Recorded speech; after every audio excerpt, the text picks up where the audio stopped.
Ndani hapa anaonekana mrembo huyu anaitwa Zuri akifanya zake makeup hapa na pale. Ghafla anakuja mpenzi wake huyu Karibi, anampa hug zito hapa. Mapenzi ni moto tu hapa. Basi Karibi anasema kesho ni birthday yako, lazima mumeo akufanyie kitu. Zuri anasema nataka kuona tu kitu gani jamani utaniandalia mwanaume wangu.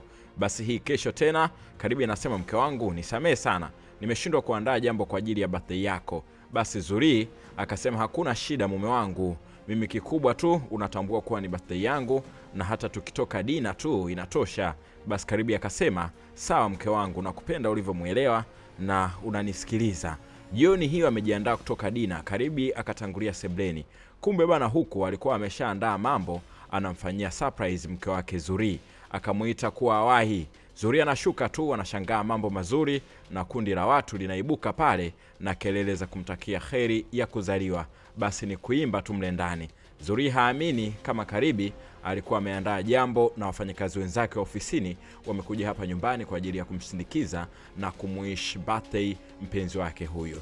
Huyu mama naye kiherehere akasema ngoja niende jikoni kwanza, maana kule kulikuwa kuna vitu pia wameandaa. Huyu ni ndugu yake na Karibi. Anakuja huku anakuta madogo hawa hapa wanachelewesha mambo. Huyu ndiye alikuwa akapewa mpango mzima wa kusimamia chakula na keki. Ni dada yake na huyu Karibi. Basi mambo yanaandaliwa tu hapa. Basi pale Karibi alikuwa na mazungumzo kidogo na mfanyakazi mwenzake, si unajua tena zile za hapa na pale. Basi Zuri yeye aliwapiga jicho hilo na hapo mambo yakaanza kuchemka tu. Saa ngapi asiende pale, anauliza huyu mpuzi ni nani? Karibi anasema huyu ni Christina mfanyakazi mwenzangu. Pale anasema naomba utoke nje. Yaani unakuja hapa unaanza kuleta masuala yako ya kijinga, unasimama na mume wangu muda wote. Bado wote hawaamini Zuri kawaje tena. Basi amekazia tu pale wote nje. Pati hakuna tena hapa. Kweli bana, Zuri kafukuza wageni ili ikawa noma kwa Karibi, yani kaalika marafiki zake, mwisho wa siku mke wake kazingua hapa. Ndio huyu Karibi ilibidi aongee na Zuri. Ubaya ni kwamba Karibi alikuwa ameoza kwa huyu demu. Ndio maana anamfanyia mambo kama yale. Hapa Karibi anasema nakupenda sana, kwa nini lakini tunaishi hivi? Zuri anasema nisamee mume wangu, nimekosa tu, zilikuwa ni hasira. Hasira ndo ufukuze wageni vile, haijakaa sawa kabisa ile. Huku sasa mrembo mwingine huyu anaitwa Eva. Huyu yeye na mpenzi wake nao mambo hayakuwa sawa. Kila siku wanapishana tu. Jamaa kaja akasema leo umepaka makeup hovyo na nyingi mno usoni, siwezi kutoka na wewe ukiwa hivyo. Yani wamepanga safari ghafla, anasema eti kwa sababu ya makeup haendi naye. Dada anaumia sana. Yani kwa Karibi mwanamke ndo kipengele na kwa Eva huku mwanaume ndo kipengele. Ni noma sana. Jamaa alitoka mwenyewe hapa, kurudi amemkuta mpenzi wake huyu Eva ameshalala tayari.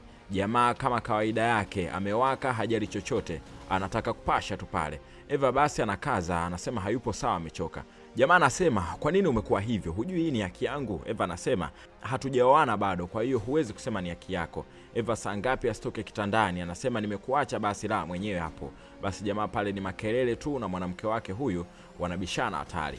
Haya sasa kicha wenu Zuri huyu hapa kakutana na mwamba hapa. Sasa kila mtu anataka mwenzake ampisha tangulie, yani Zuri hapendi amani. Jamaa hapa akaona isiwe noma, akamkwepa Zuri, lakini Zuri bado aliunga na kumfuata mshikaji, akaenda mbele kubloku gari kwa mbele hapo. Basi ni fujo tu pale, kuvunjana vioo. Yote hayo kayafanya bila hata sababu ya msingi. Karibu huko ofisini kapigiwa simu mkuu wa bili ya deni la kioo, mke wake amevunja huko njiani kioo cha gari ya watu. Mapenzi ya Karibi yamegeuka mateso mazito kwake. Mke wake anamtesa vibaya mno. Ndio huyo anamhesabia matukio tu.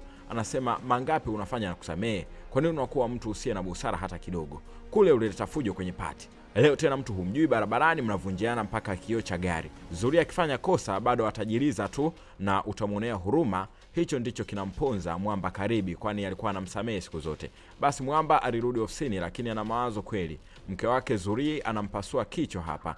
Aliamua kupita restaurant hapa apate utulivu kidogo. Pembeni alikuwepo Eva, naye alikuwa ametoka peke yake, yule dada anayepitia masaibu naye kwenye mahusiano yake. Kaja mchizi mgeni hapa, ana ras kama za mpenzi wake Eva yule. Anasema mrembo, nikupe kiasi gani niondoke na wewe? Eva anasema yani hunijui unakuja hapa kusema uondoke na mimi? Jamaa akataja dau kuwa nakupa naira laki hapa. Eva anasema nimesema sitaki, basi chukua 1.5. Bado Eva anasema nimekwambia mimi sitaki na sikufahamu. Sasa maongezi yale Karibi alikuwa anasikia, akasema humsikii dada amesema hataki, mbona sio muelewa jamaa?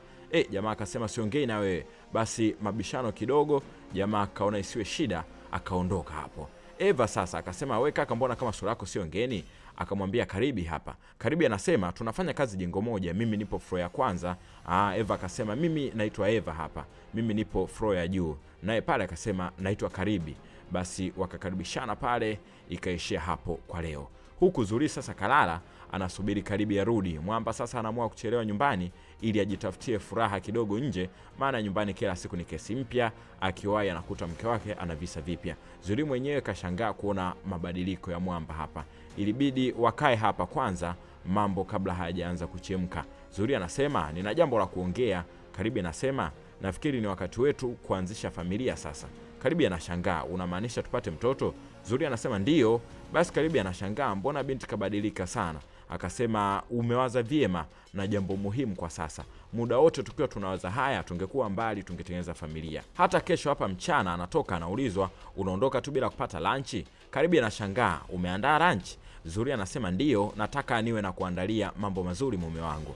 Aisee, kweli mambo yanabadilika hatari. Yule Zuri mtukutu ambaye hafanyi kazi yoyote, eti leo ndo kabadilika kawa hivi. Mambo yanaenda kasi kweli. Zuri mpaka anaweka na maua hapa sasa hivi kitandani, lakini amekwazika jamaa kachelewa tena siku nyingine. Anauliza umepita wapi niambie, na message nyingi nimetuma lakini hujajibu. Karibi anasema nilipita sehemu kupata kinywaji. Lile likamkwaza sana Zuri. Saa ngapi asirushe ile chupa ya kinywaji na kutaka kumpiga Karibi. Kweli mambo ni moto. Yaani Zuri dakika 2 zimo, dakika 3 hazimo. Kama kawaida yake, akifanya kosa mapema tu anajitisha huruma hapa na misamaha kama yote. Kweli hapa Karibi akitaka kuchomoka anarudishwa kwenye mstari tena. Anaomba msamaha, anasema ilikuwa kosa langu, sikukwambia tu mapema kwamba nitachelewa. Zuri kamweza kweli hapa Mwamba. Tuone sasa sehemu ya pili inaishaje. Hili penzi litaenda kweli? Maana mwanzo huu Zuri anamteka Mwamba hapa, lakini Mwamba akitaka kuchomoa, mwisho wa siku tena anarudishwa kwenye penzi.